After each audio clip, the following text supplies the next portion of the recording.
베스트 재무장관이 연준 지금 하고자 하는 꼬라지가 맞습니까? 연준은 금리 내려야죠. 시장 금리도 못 쫓아가는 연준의 기준금리 이제 더 이상 의미가 없습니다. 경기가 무너져서 금리 내려주세요가 아니라 이념을 금리 기준금리로 낮다 그 얘기 하잖아요. EU, 미국 제품 추가 구매 원해 LNG 등 수입 확대 시사. 지금 아까 멤버십 방송 할 때 우리 회원분이 뭐 찌라시라고 해가지고 올려주셨더라고요. 중국이 뭐 400억 달러 해서 규모의 미국 관세를 안 매기겠다. 뭐 요런 얘기를 하시더라고요. 자, 중국이 미국과의 무역 협상, 긍정적인 얘기들이 이제 나올 가능성이 높죠. 근데 중국이 서두르는 이유가 뭘까요? 자, 4월 9일 날 트럼프 대통령이 상호 관세 이유를 딱 발표를 합니다. 베트남 49, 뭐 캄보디아 30면, 뭐 대만부터 시작해 동남아시아, 인도네시아 막 뒤집어지게 때렸죠. 무슨 뜻이다? EU도 때리고 우방 국가를 포섭하기 위한 움직임이다. 자, 우방 국가를 때리니까 우방 국가들이 어디로 달려가요? 워싱턴으로 달려갑니다. 알겠어. 중국이랑 우리 끊을게. 협상 안 할게. EU도 뭐라 그래요? 중국과의 무역 단절할게. 여러분들 볼게요. 90일 유예 찌라시 그거 진짜예요. 진짜인데 찌라시라고 얘기한 거야. 그 9일날 발표되기 전에 한 10% 정도 올랐었죠? 전체적으로 증시 90일 유예 그거 진짜라고. 가짜인데 그렇게 상세하게 나올 수가 없어요. 우리 항상 이런 정책들 발표되면은 항상 먼저 터트려. 여러분들 미국이랑 중국이랑 유럽이랑 막 관세 인상을 때려 무역 전쟁을 펼쳐. 여러분들 유럽이 피해자라고 생각하시죠? 이건 제가 한 달 전에 아마 멤버십 방에서 다뤘던 내용입니다. 지났으니까 한번 해드려 볼게요. 정규 방송에서. 여러분들은 EU가 유럽이 미국과 무역전쟁 해가지고 막 EU가 완강하게 막 얘기하고 피해자인 줄 아시죠? 미중 무역 갈등도 그렇고 미국이 유럽한테 관세를 때리잖아요. 유럽은 앉은 자리에서 수혜를 가져가는 거예요. 라가르드 총재가 막 이런 얘기하죠. 미국과 완강하게 싸우겠다. 미국이 관세 인상 때리면 우리도 보복까지 때리겠다. 말은 당연히 세게 하죠. 미국이랑 중국이랑 서로 150%씩 막 때려 싸워. 그럼 자연스럽게 수혜를 가져가는 국가가 누구였나? EU겠죠. 자, 미국이 중국한테 예를 들어서 물건을 100억 달러치 사야 돼. 근데 150% 관세를 때렸다는 건 서로 안 하겠다는 거겠죠? 무역을. 그럼 미국은 누군가로부터 어떤 국가로부터 물건을 사야 돼. 100억 달러만큼은. 공산품이 됐든 뭐가 됐든 간에. 독일이나 유럽, 제조업체들, 공장들, 얘네들 입장 좋죠. 왜? 중국이 수출하는 파이를 EU가 가져갈 수 있으니까, 유럽이 가져갈 수 있으니까. 유럽이 그러면 악재일까? 미국한테 관세를 두드려 맞은 게 악재일까요? 아니라는 거죠. 수혜죠. 미국과 중국이 그 전쟁을 하고 관세를 때리고 싸우잖아요? 유럽은 수혜입니다. 그럼 미국이 원하는 거 유럽 들어줄 수밖에 없어요. 중국과 무역 단절할게. 너네들 중국이랑 사이 안 좋지? 오케이. 대신 중국이 파는 물품 우리가 팔게. 유럽한테는 좋죠. 우리가 그냥 단면적으로 트럼프가 관세 올리는 거 나빠요. 물가 올라가요. 아니면 소비가 줄어들어서 경기가 침체돼요. 안 좋은 것만 얘기를 할 뿐이지. 그리고 2월달 이더블장 아니었나요? 상승장 아닌가요? 가격 언제 올라가나요? 그것만 집중하니까 돈을 못 버는 거야. 우리가 진짜 지켜봐야 되고 진짜 집중해야 될 건 뭐냐면 미중 무역 갈등으로 인해서 어디 섹터가 수혜를 받을지, 어떤 종목이 미중 관세 협상 영향에서 가장 영향을 안 받을지 그런 것들을 미리 들어가는 거예요. 그런 것들을 보고 1월부터 4월까지 트럼프 관세 인상 때문에 코인이나 주식시장이 떨어져. 그러면 앞으로 어떤 쪽으로 자금이 몰릴지, 어떤 종목이 좋을지, 진짜 유럽은 피해 국가일까? 한국은 어떨까? 이런 부분들을 봐야죠, 여러분들. 그게 키포인트예요. 그거 올해 상반기에 1월부터 4월까지 4개월 동안 준비하신 분들이 있죠? 우리 하우스분들 같이 그런 분들이 돈을 버는 겁니다. 허구한 날 언제 올라가요? 언제 떨어져요? 관세 인상 언제 끝날까요? 그런 분들은 돈 못 벌어요. 왜? 미리 준비하신 분들은 미리 대비해놓고 들어가서 수익을 거두고 있으니까. 그러니까 부의 격차가 갈릴 수밖에 없는 겁니다. 이해되셨죠? 지금 보시면 EU도 역시 미국이랑 협상하길 원한다. LNG 등 수입 확대 시작 꼬랑지 내렸죠? 저는 아마 빠른 시일 안에 미국이랑 유럽 좋은 협상안 나올 걸로 봅니다. 나올 가능성 높다. 우리 중국과도 좋은 협상안 나올 가능성 높다. 그렇게 보시면 됩니다. 자, 미국 1분기 GDP 역성장, 트럼프 7 100일 이후에 초라한 성적표. 자, 미국의 1분기 GDP 속보치가 발표가 됐는데 전분기 대비 마이너스 0.3%가 발표됐습니다. 월가 예상치보다 그렇게 안 좋지는 않다.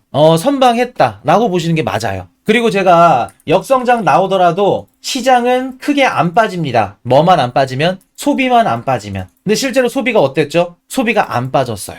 소비 괜찮았습니다. 전분기 대비해서는 살짝 둔화되기는 했는데 그래도 경기 침체나 경기 둔화 정도는 아니다. 괜찮았다. 그리고 소비가 조금 줄은 게 이게 트럼프 관세 인상 영향도 있지만 1, 2월 달에 LA 산불이나 악천후들이 있었죠. 날씨가 안 좋고 이런 것들 때문에 조금 안 좋지 않았을까 라는 분석들이 시장에 영향을 줬어요. 그래서 경기 침체나 경기 둔화가 아니라 악천후나 LA 산불 이것 때문에 조금 둔화됐을 뿐이지 미국의 소비는 꺾이지 않았다. 제가 만약에 소비가 많이 꺾였다 그러면 이게 어떤 것 때문에 영향을 끼칠 거라 생각을 했냐면 LA 뭐 산불이나 악천후도 있지만 미국 주식 가격이 떨어진 거. 미국의 GDP 70%가 소비로 이루어져 있죠. 그리고 미국인들의 소비 거의 한 60% 70%가 상위권 10%에서 20% 상위권 계층들이 다 소비를 담당해요. 그럼 그분들이 다 미국 주식을 투자하고 주식 가격이 떨어지면 소비가 둔화된다는 거고. 자, 그래서 요 말씀 드렸죠. 예전에는 경기 침체가 오면은 미국 주식이 하락했는데 이제는 미국 주식 가격이 하락하면 경기 침체가 온다고. 순서가 바뀌었다고. 그럴 정도로 미국 주식 이제 시장이 굉장히 중요하게 된 거예요. 중요해진 겁니다. 자, 그럼 볼게요, 여기서.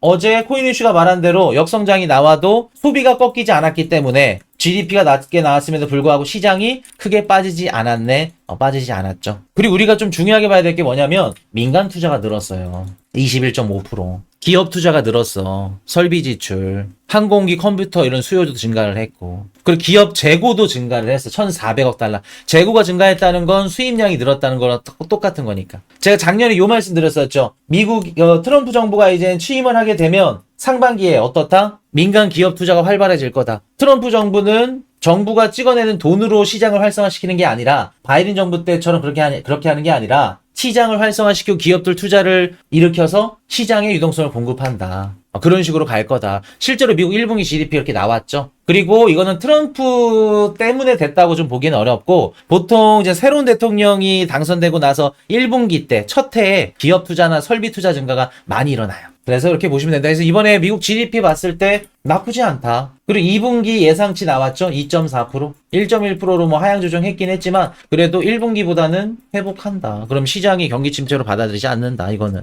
그래서 나쁘지 않았다는 거. 자, PCE 지표도 발표됐습니다. 제가 걱정할 필요 없다고 말씀드렸죠? 월간 예상치보다 살짝 올라가긴 했지만 그래도 괜찮다. 나쁘지 않았다. 이렇게 보시면 됩니다. 자, 애틀랜타 연준 2분기 GDP 나오고 전망 2.4에서 1.1% 하향. 자, 이거는 앞으로 2분기 전망치입니다. 1분기 속보치 4월 말 발표됐고 1분기 잠정치가 5월 말에 발표됩니다. 그리고 확정치가 6월 말에 발표되죠. 같이 발표되면서 이때 발표되면서 같이 발표되는 그 지표가 뭐냐면 앞으로 2분기 GDP 예상치예요. 근데 2.4죠. 1.1로 하향 조정됐지만 이거 또 올라갈 수 있어요. 그러면 마이너스 0.3이었던 게 2.4로 됐다는 거는 회복한다는 거네요. 그럼 시장의 경기 침체로 생각을 할까? 시장의 경기 침체로 생각하지는 않겠죠. 1분기는 트럼프 저놈 때문에 관세 인상 정책 때문에 단기적으로 이렇게 흔들렸구나. 그렇게 바라볼 가능성이 높다. 자, 미국 ADP 발표 4월 민간 고용 62,000명 증가. 전망치 크게 밑돌아. 자, ADP 발표가 뭐 전망치 크게 밑돌았다고 하는데 고용 시장이 살짝 둔화되는 지표가 지금 나오고는 있어요. 이런 부분들도 우리가 계속해서 신경 써야 된다. 근데 이걸 나쁘다고만 볼 수 없다. 연준의 금리 인하가 나올 가능성이 좀 더 빨라지는 거기 때문에 나쁘게만은 보지 말자. 자, 트럼프 1분기 역성장, 바이든 탓, 관세 무관하다, 전 정부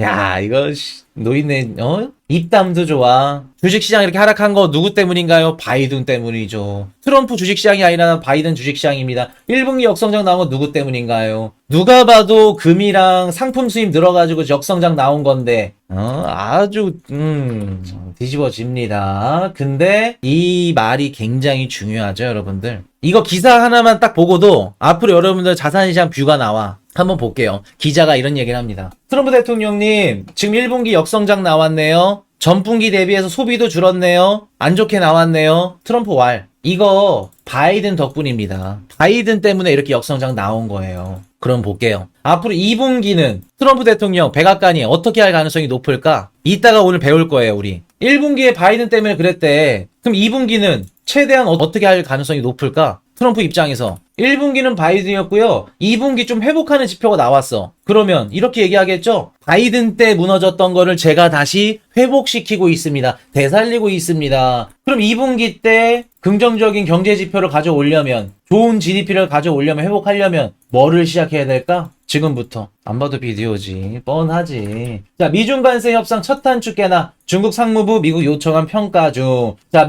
중국 상무부에서 드디어 나왔습니다. 미국이 요청해서 그 평가하고 있다. 누가 거짓말인지 뭐 진짜인지는 몰라요. 무튼 미중 관세 제가 오래 가지 못한다 말씀드렸죠. 금방 협상안 나올 거다. 이게 얼마나 빠르게 나온 거냐면 트럼프 1기 때를 보세요. 우리 한번 생색 한번 내볼게요. 죄송합니다. 상반기에 아마 1월 달일걸요. 트럼프가 관세 세게 때린다고 발표하고 나서 코인 방송, 경제 방송 하신 분들이 어떻게 분석을 했냐면 트럼프 1기 때 미국 주식시장 빠진 것 같고 2기 때랑 비교하는 차트를 갖고 왔었어요. 기억나세요? 그러면서 트럼프 1기 때는 1년 6개월 갔습니다. 이번에도 그렇게 오래 갈 수 있어요. 경기 침체 갈 수도 있고요. 시즌 종료일 수도 있습니다. 그런 분석들이 굉장히 많았어요. 근데 제가 뭐라 그랬어요? 그때 1기 때는요. 18년도 저금리, 저물가, 저성장, 고성장이었어요. 근데 2024년, 25년도는 고금리, 고물가, 미국 혼자 성장, 나머지 저성장입니다. 1기 때만큼 1년 6개월 오래 못 끌어요. 2기 때는요, 빠르고 급격하게 하겠지만, 시장이 막 단기적으로 쇼크를 일으키겠지만 금방 화해하고 금방 협상이 종결될 겁니다. 지금 귀신같이 지금 한 달도 안 됐습니다. 미중 갈등 무역해가지고 150% 때린 거 금방 끝나죠. 이래서 중요한 거예요. 무분별하게 1기 때 이랬으니까 2기 때 이렇다. 그러면 그냥 주먹구구식 분석은 안 된다고. 아마도 조만간 빠르게 나올 가능성이 높아 보입니다. 미중 갈등, 관세 협상 요거. 자, 중국. 미국이 대화 의사 전달, 제안 검토 중. 아주 그냥 유치원들 싸움이야. 트럼프 형님이랑 시진핑 형님 서로 누가 먼저 했대. 그게 뭐가 중요해. 자, 마이크로소프트 메타 호실적이 들어올렸다. 강세 마감.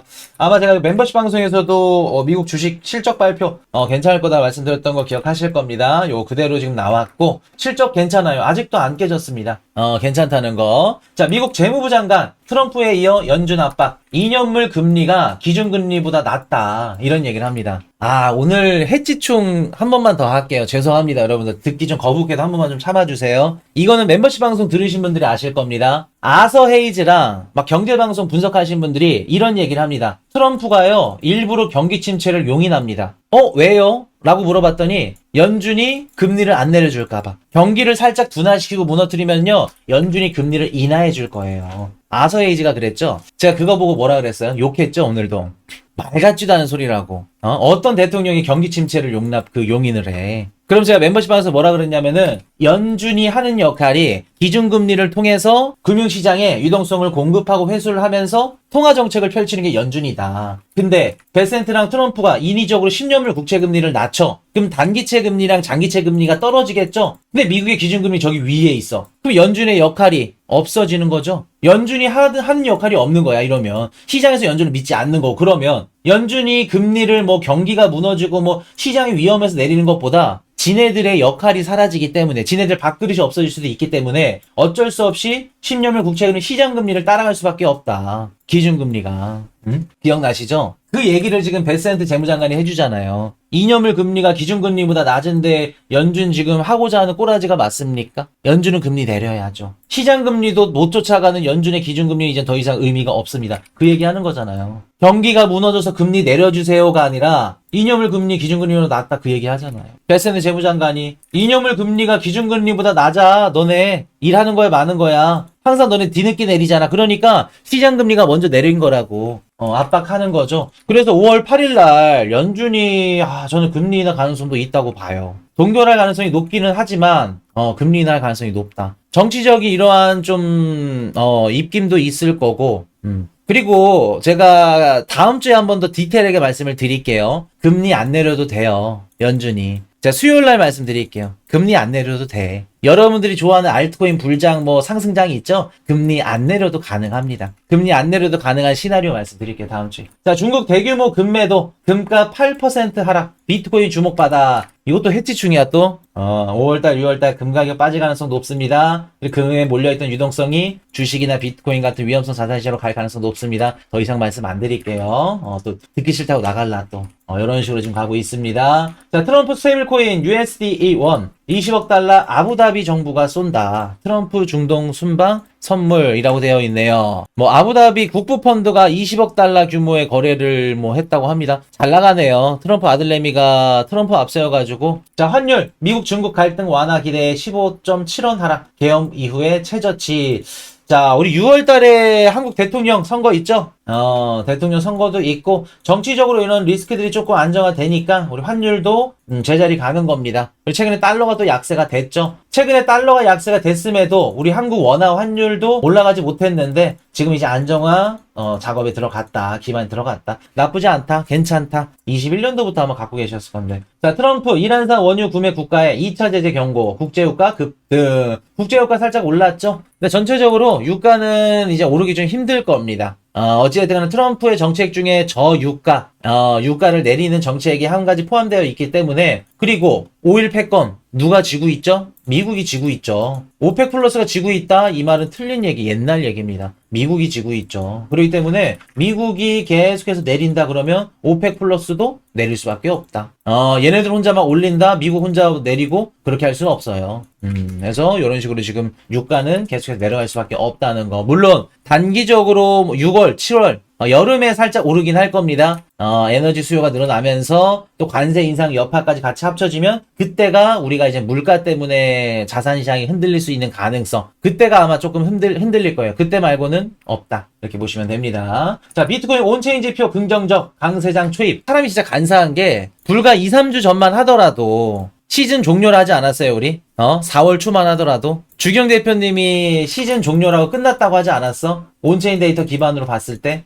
그리고 제가 그때 뭐라 그랬어요? 온체인 데이터 메인 지표 아닙니다. 트럼프 정부 정책 보셔야 돼요. 온체인 데이터로 시장 바라보면 뷰 다 틀려요. 여러분들이 상승을 바라보면요, 하락이 나올 거고, 하락을 바라보면 상승이 나올 거라고. 차트 볼 필요 없다고. 줄 긋고 선 긋고 하지 말라고. 기억나세요? 근데 갑자기 한 달 만에 온체인 지표들이 다 지금 부정적에서 시즌 종료해서 긍정적으로 바뀌었죠. 이래서 온체인 데이터를 활용을 잘해야 돼요. 여러분들 온체인 데이터 진짜 중요하지만 온체인 데이터가 메인 지표일 때가 있고 보조 지표일 때가 있어요. 그러니까 한마디로 얘기를 하면은 온체인 데이터 너무나도 중요한데 이거를 내가 적재적소에 쓸 줄 알아야 돼. 이거를 내가 진짜 필요할 때 쓰잖아요. 전쟁터 나가서 여러분들 목숨을 구할 거예요. 목숨을 한 4개, 5개 구할 수 있는 그 정도로 중요한 거야. 근데 필요 없을 때 쓰잖아요. 바로 죽어. 자폭이랑 다름없어. 그럴 정도로 예민하고 진짜 쓰기 힘든 이런 무기다. 지금 보세요. 한 달 만에 바뀌어버렸잖아, 아예. 언제 그랬냐는 듯이. 시즌 종료 누가 그랬냐는 듯이.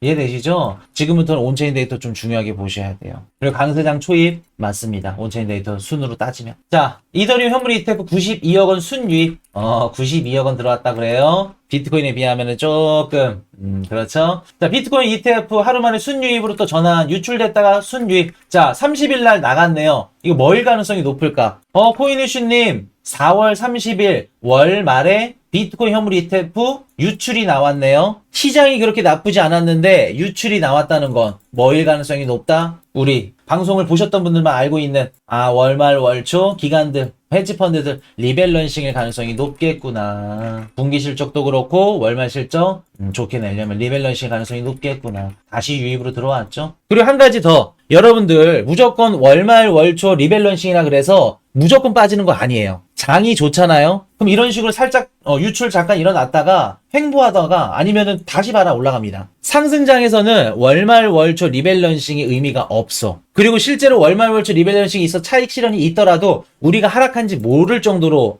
매수세가 붙기 때문에 우리가 하락한지 몰라요. 이해되셨죠? 추세 매매라 그래서 우리가 추세가 상승 추세로 바뀌었고 막 매수세가 미친 듯이 들어와. 그때는 월말 월초도 없어요. 더 갖고 가. 기관들도. 그런 것도 응용할 줄 아셔야 됩니다. 막 본격적인 상승장 들어갔는데 코인이슈는 월말 월초 리밸런싱 없나요? 안 빠지나요? 매수해야 되는데 막 울면서 그래도 필요 없어요. 될 수 없는 겁니다. 자, 마이크로스트래티지 1분기 매출 예상치 하회. 비트코인 매입에서 210억 달러 주식 발행 계획. 매출 예상치는 하회했습니다. 그래도 비트코인 산다 그러네요. 멋있습니다. 저는 비트코인 반감기보다 얘네들이 비트코인 가격 상승에 좀 더 일조를 했다라고 봅니다. 현물 ETF 승인 이후부터는. 자, 비트코인 ETF 플로우 테이블 보도록 하겠습니다. 4억 불 들어왔죠? 1일날. 이렇게 보시면 될 것 같고, 이더리움 ETF, 반응 없습니다. 자, 5월 2일, 유로존 CPI 발표되죠? 비너고용지수 실업률 걱정 안 하셔도 된다 말씀드렸고, 오히려 좋게 나왔습니다. 17만 건. 8일날 연준 금리 결정. 베센트 재무장관 뭐라 해? 트럼프 형님 뭐라 해? 금리 동결 할 가능성이 높겠지만 인하도 열어둬야 된다. 인하도 열어둬야 된다. 미국 소비자 물가 지수 CPI 13일날 발표되는데 크게 오를까? 크게 걱정은 안 할 것 같아요, 저는. 소매 판매 지표 발표되고 생산자도 중요하죠. 그래서 5월달은 연준 금리 결정이 가장 중요하다. 한번 지켜보자.